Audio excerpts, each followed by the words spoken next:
ukombozi na uponyaji. Amina.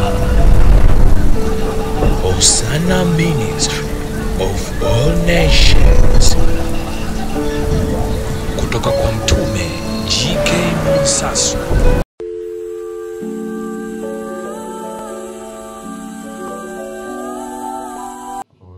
Hosanna. Mkombozi amekuja, tunatawala na kumiliki. Amina. Nami natawala na kumiliki. Tunda la Roho ni upendo. Tunda la Roho ni upendo. Upendo ni maisha ya watu wa Mungu. Na maisha ni upendo. Watu wa Mungu, Mungu tuliye naye anajitambulisha katika tunda linaloitwa upendo, unyenyekevu na uvumilivu. Lakini huyu Mungu yeye ni neno, na neno la Mungu ni uhai wa kwetu. Neno la Mungu ni uzima wa kwetu. Kwa hiyo tunapokuwa tunapokea na kupata nafasi ya kutafakari neno, ni kikao pekee na ni mjadala pekee na Mungu tunayemwamini. Ondoka mwilini, rejea rohoni. Kwa hili neno ni neno la Mungu lililoko ndani ya Biblia. Na neno la Mungu lililoko ndani ya Biblia lina uhai na uzima. Kwa unapokuwa unapokea hili neno katika ufahamu wako wa kiroho, hakika unaenda kupokea uponyaji, kufunguliwa na kukombolewa. Watu wa Mungu, njia ya msalaba ni maarifa. Na haya ndiyo maarifa pekee ambayo Roho wa kweli wa Mungu aliyemfufua Kristo ameachilia akiwa ndani mwangu. Mtu wa Mungu anayenena si mie, ni yule Roho wa kweli wa Mungu aliyemfufua Kristo. Amini. Yeye sio mgonjwa, hana shida wala hana dhiki katika maisha yako. Jiungamanishe katika roho na kweli, ili uweze kumwona huyu Mungu aliye hai. Mungu ni roho na shetani ni roho. Hizi ni falme mbili zinazoshindana. Watu wa Mungu, ufalme nilioubeba ni ufalme una kitu. Niko mahali hapa, nina kitu cha kukupatia. Kumbuka, shida na dhiki unazopitia ni roho iliyojengwa na adui, iliyotengenezwa katika ukoo wa kwako au kabila la kwako, upande wa baba, upande wa mama, upande wa mume wako, upande wa mke wa kwako. Kumbuka, neno hili nilotumwa nalo na injili niliyotumwa nayo ni vita, lakini hii vita iko kwenye ulimwengu wa roho. Jiungamanishe katika roho na kweli. Amini kwamba uko mahali hapa, ujumbe unakuponya. Amini. Lakini kumbuka, uokovu ni mabadiliko.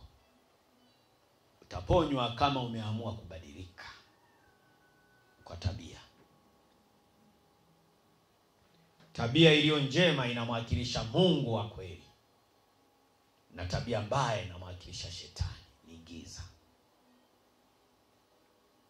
Hapa ulipo, changamoto ulizonazo ni kwa sababu ya hizo tabia. Ikatae hiyo hali ulionayo, ikatae katika roho na kweli. Ukiweza kuikataa katika roho na kweli, mtu wa Mungu, na kuhakikishia lazima uponyaji ufike kwako. Amini. Mimi ni mtume, nimetumwa. Ninacho kitu. Ninacho. Nimetumwa. Na wewe uko mahala hapa siku ya leo kwa kusudi ili uweze kupokea. Jiungamanishe katika roho na kweli. Narudia tena, njia ya msalaba ni maarifa. Tuko mahala hapa tunapeana maarifa namna ya kuvuka. Kanisa miaka mingi imekosa maarifa, imekosa ufahamu.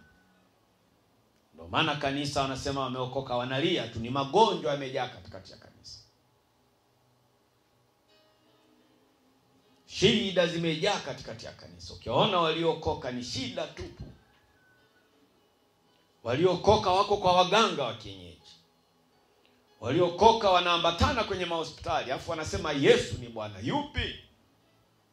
Lakini leo nakuhakikishia Kristo amerejea miaka 1000 ya kutawala na kumiliki chini ya jua. Maana yake magonjwa hayapo. Shida mbalimbali hazitakuwepo.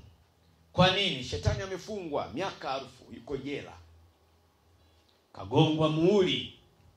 Na ule muhuri unatutambulisha sisi tunaoona katika ulimwengu wa roho kwamba yeye ni baba wa uongo. Yeye ni chanzo cha uharibifu na matatizo yote haya ambayo tuko mahali hapa. Nini? Tulitenda dhambi. Alisema ukila ili tunda hutakufa. Kwa adui wa maisha ya kanisa mara nyingi anatumia sana nguo. Watu wa Mungu, kuna baadhi ya nguo tumepeana kwa kutokana na misiba, siku za 40 za wa marehemu. Zile nguo 99% zimefanya sana uharibifu wa hatima za kwetu. Nyota imefifiwa, magonjwa, umaskini.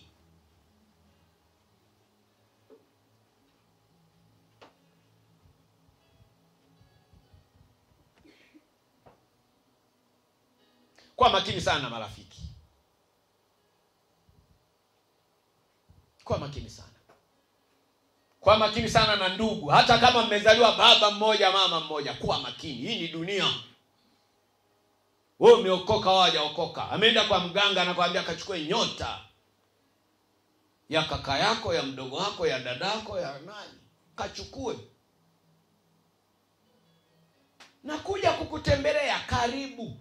Unakuja kunitembelea, umeokoka? Mimi wanaonitembelea ni wale waliofanyaje? Si vichi. Na kama watafika, kuwa makini, ndio nakupa maarifa. Mnasikia wanatoka na nguo. Baada ya wiki unaanza nguo fulani sioni. Na sisi tulivyo wazembe tunasikia sijui ndio itakuwa nimemisplace bahara. Nimechanganya. Kumbe iko Tanga kwa mganga. Sio kwenu wewe. Yesu, unaelewa Tanga kuna waganga. Nimekwenda kwa mganga mmoja Tanga hizo. Kale nilitembea. Yaani nafika pale Tanga bwana. Pale sokoni viungu vinauzwa tu hadharani. Na unaponunua wala hawashangai kwamba unapeleka wapi. Vipo vikubwa, vipo vidogo. Ukiingia pale karibu, una ibada. Nina ibada.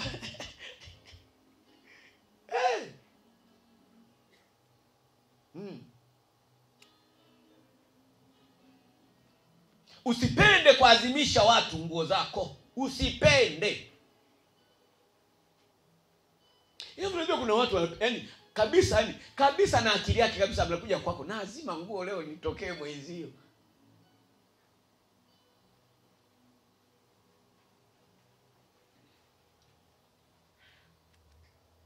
Ni hatari. Sio rahisi kufahamu au kumfahamu huyo mtu au huyo rafiki yako uliompa hiyo nguo kwamba yeye anamiliki tabia au roho ya kwake ni roho ya namna gani. Ni kwa sababu alienda kwa mganga, ameagizwa afanye aina ya hiyo ibada, anakuwa ameshapandikizwa roho iliyo zaidi ya kukuzidi wewe. Kwa anapofika kwako hutasita. Ingawa kuna Roho Mtakatifu utasikia usimpe, lakini utaona huyu ni rafiki yangu, ngoja tu nimpe, ataniona mimi mbaya. Umepigwa.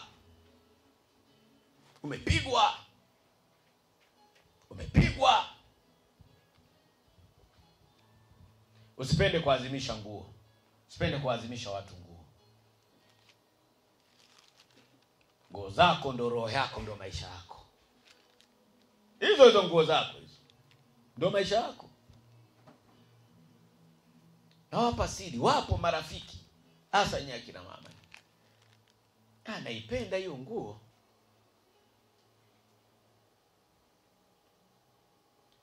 anaweza kachukua kavaa afu akakurudishia.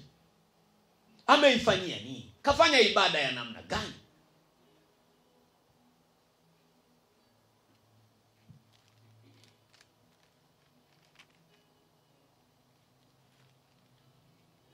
Anaifanyia nini hiyo nguo yako? Usikubali kubadilishana nguo na rafiki yako. Usikubali. Hasa nyinyi akina mama, usikubali.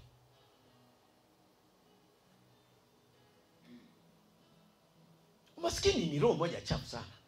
Tuikatae, ndio maana tuko hapa. Tukazane. Unasikia watu wa Mungu? Tukazane. Hakuna asiyependa vizuri.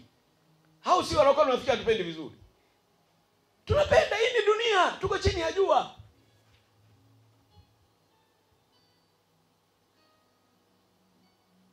Tuko chini ya jua. Nguo hizi, watu wanagawana kwenye misiba nguo. Nguo za marehemu. Unajua marehemu amekufa na nini? Marehemu amepokea mauti. Ile ni roho ya mauti. Unapokuwa umevaa nguo ya marehemu, tayari roho ya marehemu ambayo ni mauti iko kwako, inakunyemelea na wewe. Karudishe, na kama uwezi kachome.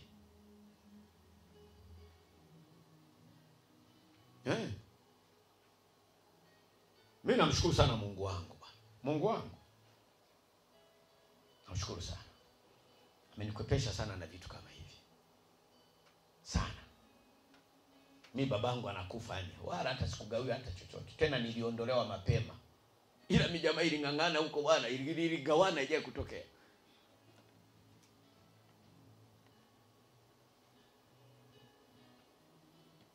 Kumbe mimi Mungu alikuwa ananiandaa katika hii hali ya kuwa mtumishi, kwamba nisingebeba yale maroho ya magonjwa. Watu wa Mungu, tunapokubali kugawiwa vitu vya urithi, haya manguo, si madudu gani, tunabeba zile roho. Unajua yule ni marehemu, ile ni roho tayari ya nini? Ya mauti. Ni nguo.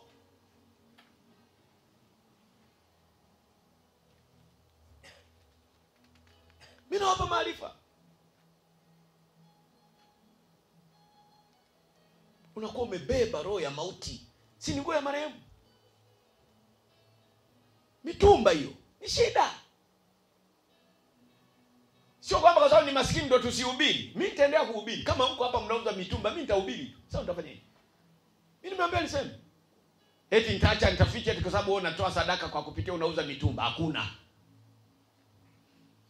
Na kama unaofahamu ni bora utabadilisha hiyo biashara. Maana hata serikali na yeye ikija kushtuka, sina hairuhusi kuingiza uchafu. Watu eti wanaenda kwenye mitumba, wanaenda kununua nguo za ndani za mitumba. Wengi ni matasa kwa sababu ya hizo nguo za ndani. Umeenda kununua nguo ya ndani ya mtumba. Magonjwa kwanza. Unajua yule marehemu kule alikufa na ugonjwa gani? HIV ni roho. Kansa ni roho. Niwaambie kitu watu wa Mungu. Kila taifa na kila nchi na kila wilaya na mkoa, magonjwa yako tofauti. Kuna magonjwa yako Njombe, Mbeya hayapo. Yako Songea, Mtwara hamna. Yapo Tanga, Mwanza hakuna.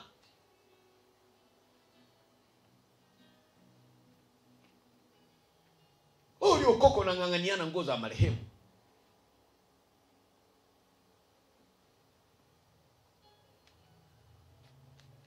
Unaweza kaambukizwa roho ya uchafu. Ni marehemu lenyewe lilikuwa ni chafu, afu nguo zake na wewe unaenda kuchukua. Mimi nitafua, sawa. Ile ni roho. Baada ya wiki na wewe unakuwa ni chafu. Pia katika ulimwengu wao kuna roho chafu aliibeba yule marehemu. Alikuwa mzinzi. Tayari unaambukizwa roho ya nini? Ya uzinzi, zina. Tuendelee kumwomba Mungu kwa sababu amerejea Kristo, nguvu yake ipo na ufahamu tunao. Hatutavaa nguo za marehemu. Kristo atatukumbusha tupasaye. Tuache kuvaa mitumba. Tumlilie tupate pesa, twende madukani. Twende madukani. Kina mama hivi vitenge kwa shilingi ngapi? 15,000. Na mashono shilingi ngapi? Mafundi kushona simu kwa hapa. Mashono shilingi ngapi? 10,000. Inakuwa 20 ngapi? Unashindwa kuvaa, unaenda kununua mtumba. Kwani mtumba shilingi ngapi?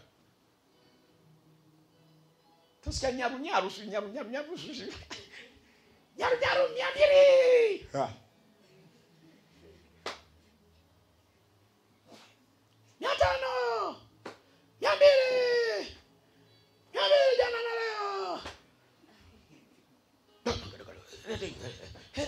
Wewe unachukua tu matatizo. Unachukua tu matatizo. 25,000 nguo nzuri nyingine ya dukani iliyotoka kiwandani ni 30,000, 40,000 ya kina mama. Kama we ni mchapakazi unafanya kazi, Mungu wako anakubariki, utashindwaje? Lile liroho la marehemu, lile liroho ya ile nguo uliyovaa ndio inayokufifisha hata kazi usio unafanya, kwa sababu marehemu lilikuwa livivu.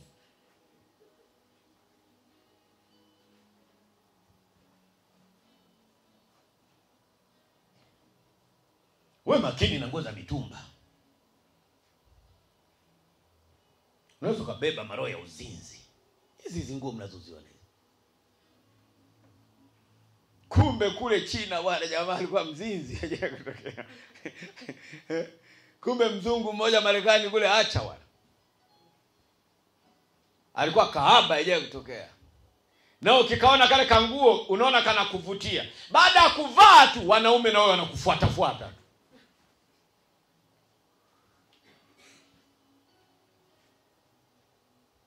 Hata hizi nguo za madukani, angalia aina ya nguo. Kuna nguo zingine zilivyoshonwa zinashawishi uzinzi. Ni roho. Ndio maana tunakataza aina fulani ya mavazi. Sio kila vazi unavaa. Kuna mavazi yako sokoni, yako kwenye mzunguko duniani, ni kwa ajili ya ukahaba. Hata wewe uliokoko na bana, wewe kahaba.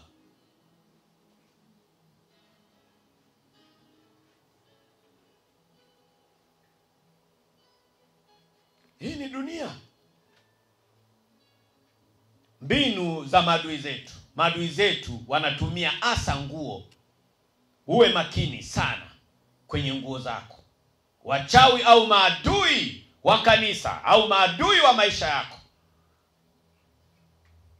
wanatumia sana nguo na kuwafunga au kukufunga au kuharibu hatima yako. Kwa watu wa Mungu, hapa tulipofika, watu wengi wana matatizo duniani, chanzo chake nguo zimehusika kuwepo katikati. Nguo ni kitu kimoja muhimu sana. Nguo ni roho. Hivi mimi naweza nikapewa ufunuo nguo yangu nikakwambia gusa hii nguo na ukapona. Haya ndio kufundisha kwa dunia hii. Na nikisema msimame hapa mniguse hii nguo, mtakimbia wote hapo mnakuja kugusa. Roho.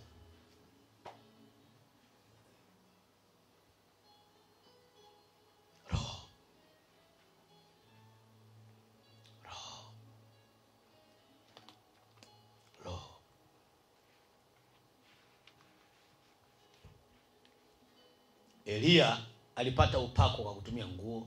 Elisha alipata upako kwa kutumia nguo ya nani? Nguo kama nguo. Nguo hizi unazoona. Mimi na nguo za babangu wa kiroho pale, Prophet B. Joshua. Nikivaa ile ni upako ajaye kutokea. Sasa angekuwa chizi, na mimi si nimemvaa chizi. Angekuwa mzinzi. Kwa nachekelea yale. Mimi nazo t-shirt nyingi sana za baba. Na nikivaa ile ni utukufu, acha. Na nikitembea nao barabarani hata wengi mtastuka. Ni roho, nguvu, smaku inavuta. Nataka niwaambie kuhusu nguo. Nguo zina pande mbili, kuwa makini sana. Lakini hasa hizi nguo za marehemu, kimbia. Afrika, hasa Tanzania, hasa kanisa, umeokoka, unaenda kushiriki nguo za marehemu. Mimi alipokufa mamangu, yani mama zangu wadogo waling'ang'aniana zile nguo haja kutoka. Ni roho. Hiyo roho inaitwa roho ya umaskini. Na roho ya umaskini watu wa Mungu inaleta na magonjwa ndani ya familia. Kumbukeni, umaskini ni roho.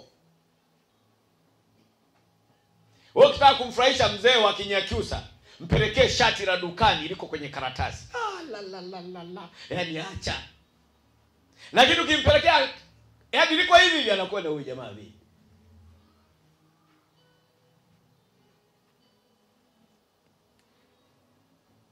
Nakumbuka mwaka 83.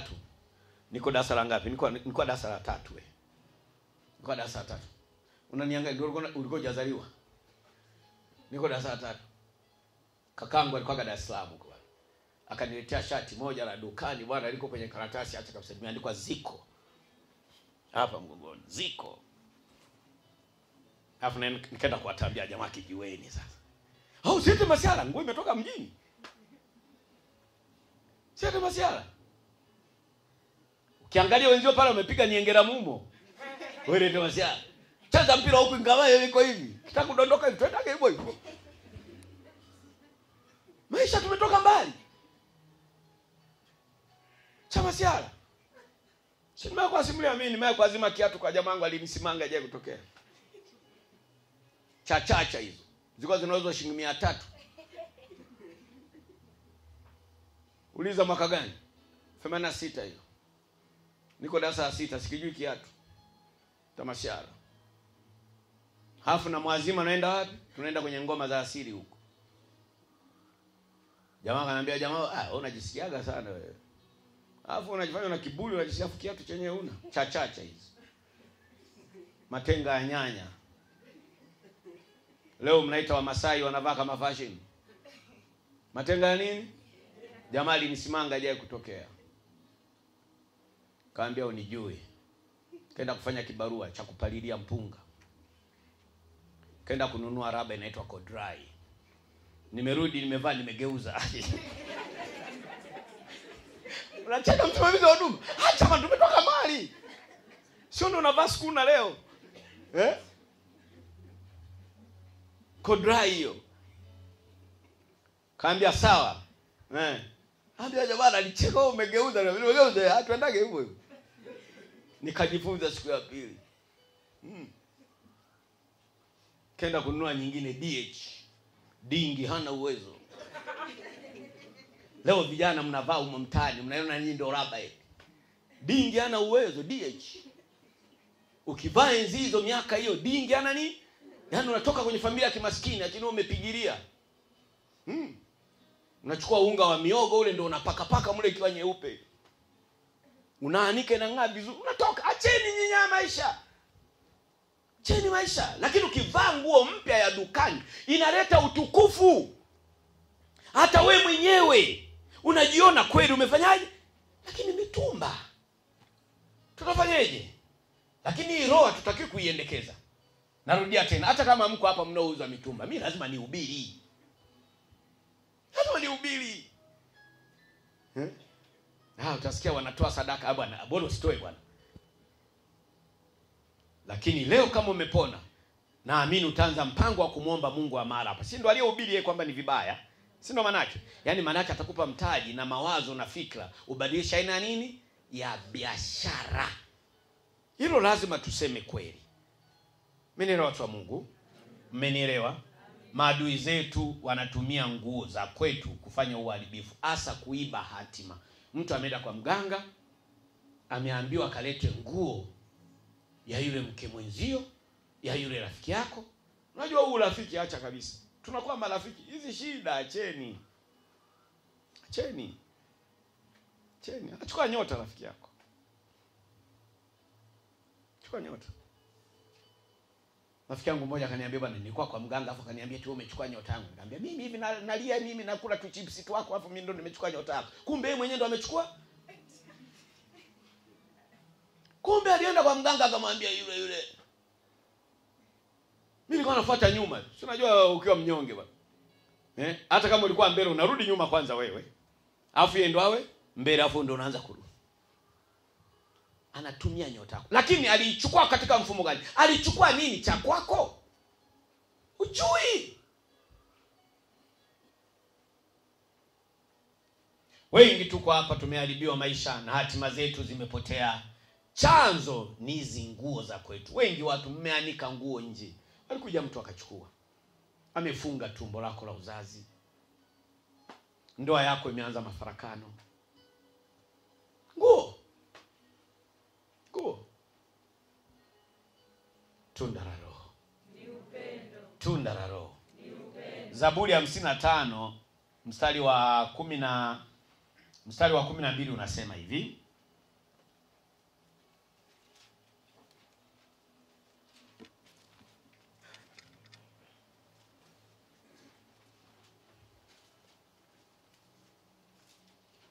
Kwa maana si adui aliyenitukana. Kwa maana sio adui aliyenitukana, sio adui. Kama ndivyo ningevumilia.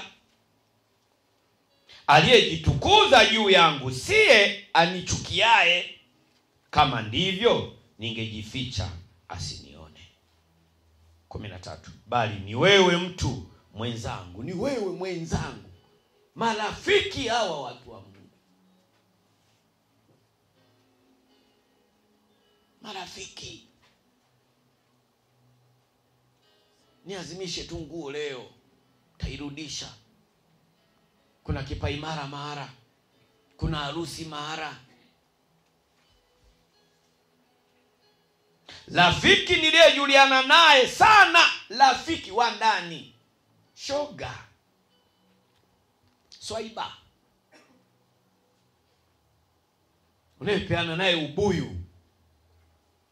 Nikwambie mwenzio, mme wangu, mme wako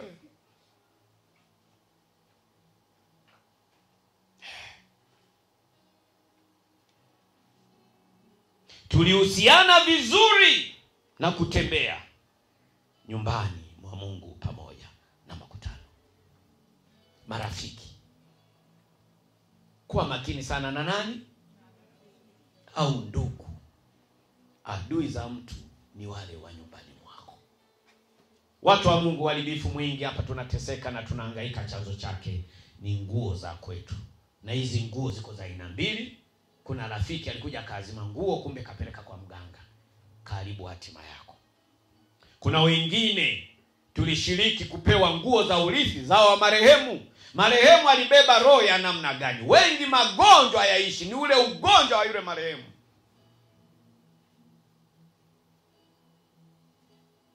Sasa wewe marehemu ameugua, wewe walikuwa wanambadilisha nguo hiyo hiyo, wewe imekaa mwilini wewe muda mrefu. Amekufa, mnaenda kugawana.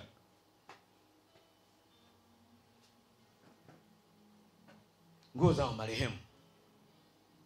Mitumba 90% ni nguo za marehemu Ulaya. Tunatolea mfano corona ile. Wamekufa wengi sana Ulaya. Zile nguo zimeenda wapi? Walichoma. Zimekuja nchi za Afrika, nchi maskini. Tukatai hiyo roho ya maskini. Kristo amerejea. Utu wa mtu. Tumepiga hesabu hapa. Kitenge 15,000. Mashono 10,000, 25,000. Nguo dukani zipo hata 15,000, 20,000, 25,000. Acha nini na aina zingine za gharama fulani. Ni ufahamu tu. Badilika. Ukivaa nguo mpya dukani umeianza wewe mwenyewe unajisikia.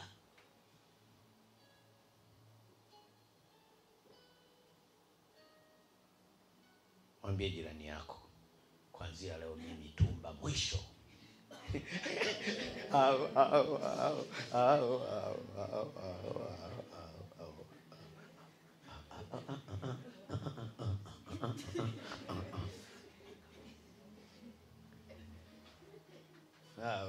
Maadui zetu wanatumia mbinu ya nguo.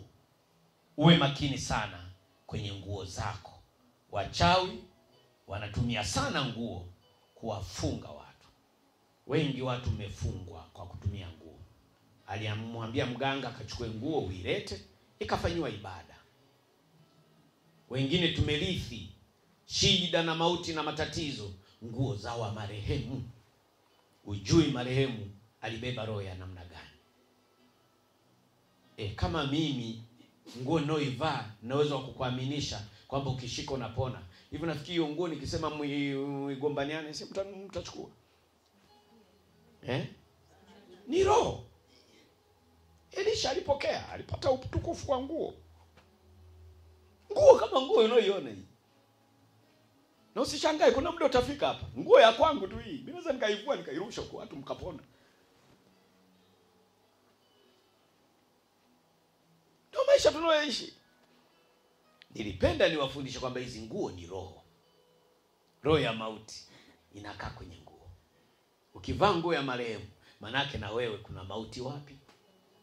Msimamizi wa huduma anacheka. Tunda la roho. Tunda la roho. Upendo ni maisha watu wa Mungu, na maisha ni upendo.